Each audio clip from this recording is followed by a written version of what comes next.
Hello दोस्तों, नमस्ते। आज की कहानी है मेरी गलत सोच। मेरा नाम रजनी है। 2 दिन पहले मेरी शादी हुई थी। मैं अपने पति के प्यार में पूरी तरह से डूबी हुई थी। हर पल उनके करीब रहना चाहती थी। उनकी बाहों में सुकून मिलता था। शादी में आए हुए सभी रिश्तेदार अपने अपने घर जा चुके थे। अब सिर्फ परिवार के सदस्य ही बचे थे। हमारी नई नई शादी थी। हमारे बीच का प्यार हर पल में झलकता था। लेकिन जैसे ही कुछ महीने बीते, रिश्तेदारों और परिवार वालों की वही जानी पहचानी बातें सुनने को मिली। अब जल्दी से एक बच्चा हो जाए, घर को एक वारिस मिल जाए। यह सुनकर ऐसे लगने लगा मानो शादी सिर्फ इसीलिए हुई है कि एक बच्चा हो जाए, हम परिवार को वारिस देकर उनकी उम्मीदें पूरी करें। हम दोनों परिवार वालों की बातें हंसकर टाल देते थे, लेकिन हम दोनों समझदार और खुले विचारों के थे।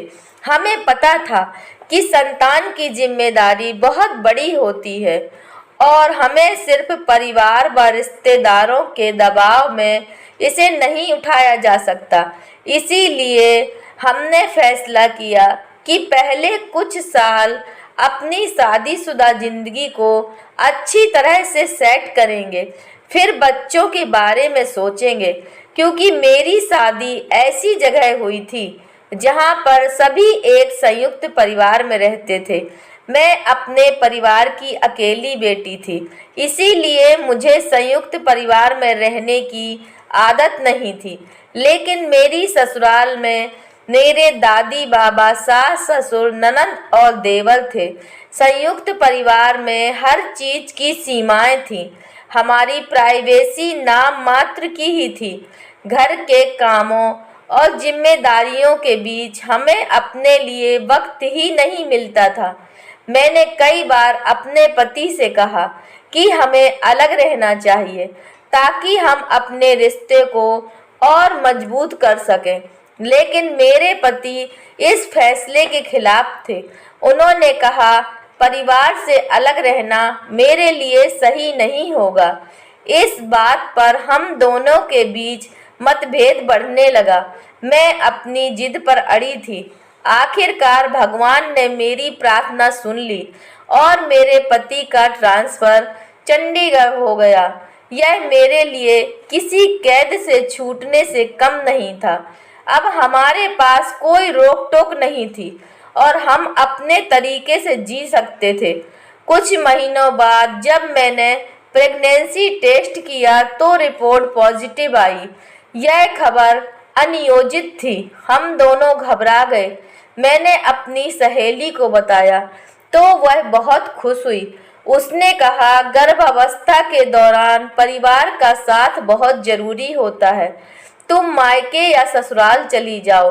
मैंने जब यह बात अपने परिवार वालों को बताई तो मेरे सास ससुर और सभी परिवार वाले बहुत खुश हुए।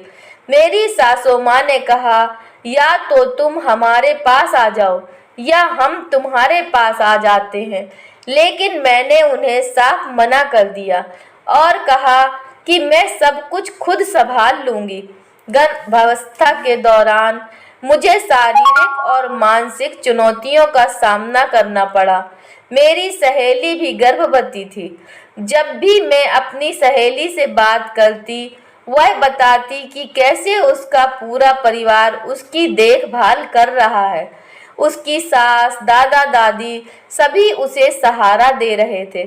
उसकी बातें सुनकर मुझे पहली बार एहसास हुआ कि मैंने अपनी सासू माँ को ना आने के लिए कहकर शायद गलत फैसला ले लिया है।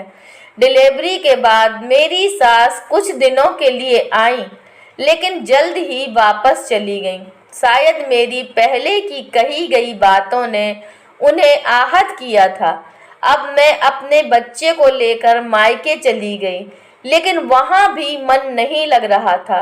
फिर एक दिन मेरे ससुर ने मेरे पति को वीडियो कॉल किया और पोते को देखने की इच्छा जताई। जब उन्होंने बच्चे को देखा तो उनकी आंखों में आंसू आ गए।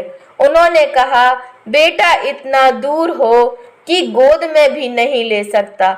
उस रात मेरे पति बहुत उदास थे। अगली सुबह उन्होंने कहा, चलो कुछ दिनों के लिए घर चलते हैं। मैंने बिना कुछ कहे तुरंत हाँ कर दी। जब हम अचानक ससुराल पहुंचे तो सब हमें देखकर हैरान रह गए। मेरे ससुर, जो ठीक से चल भी नहीं सकते थे, अपनी छड़ी फेंक कर दौड़ते हुए आए और मेरे बेटे को गोद में उठा लिया। मेरी सास ने भी अपने पोते को प्यार से सीने से लगा लिया और उसकी खूब नज़र उतारी। पूरे घर का माहौल खुशी से भर गया। 15 दिन तक खूब हंसी खुशी से गुजर गए। वे दिन किसी सपने से कम नहीं थे। मैं देख रही थी कि मेरे साथ वही हो रहा था जो मेरी सहेली के साथ हुआ था। हर कोई प्यार और देखभाल में लगा हुआ था। उस समय मुझे अपनी जिद और अलग रहने के फैसले पर पछतावा हुआ। जब लौटने का समय आया तो मैंने अपने पति से पूछा, कब वापस चलना है? उन्होंने मेरी ओर देखा और गंभीर स्वर में कहा, अब हमें वापस वहां नहीं जाना है। तुम हर चीज में नुक्स निकालती हो, लेकिन असल में तुम्हें खुद को बदलने की जरूरत है। मैं अपने माँ बाप को उनके पोते से दूर रखकर उनका हक नहीं मार सकता और अपने बच्चे को दादा दादी के प्यार से वंचित नहीं कर सकता। अपने पति की यह बात सुनकर मैं अंदर ही अंदर खुश हो गई, क्योंकि अब तक मेरी आंखें खुल गई थीं।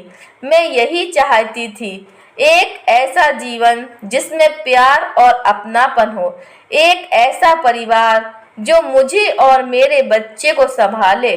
मुझे समझ आ गया कि मैंने अपने फैसले के कारण बहुत कुछ खो दिया था। संयुक्त परिवार में रहना आसान नहीं होता, लेकिन जब परिवार का प्यार और अपनापन मिलता है तो यह छोटी छोटी परेशानियां कोई मायने नहीं रखती। जो रिश्ते हमें बिना शर्त अपनाते हैं, उन्हें खोने से पहले सोचना जरूरी है। शादी सिर्फ दो लोगों का रिश्ता नहीं, दो परिवारों का रिश्ता भी होता है। अगर रिश्ते को सच्चे प्यार और समझदारी से निभाया जाए तो यह जीवन की सबसे खूबसूरत यात्रा बन सकती है और इस यात्रा को हम हंसते हंसते पूरा कर सकते हैं। दोस्तों, अगर यह कहानी आपको पसंद आई है तो कृपया लाइक कीजिए, शेयर कीजिए और चैनल पर नए हैं तो कृपया चैनल को सब्सक्राइब कीजिए। धन्यवाद।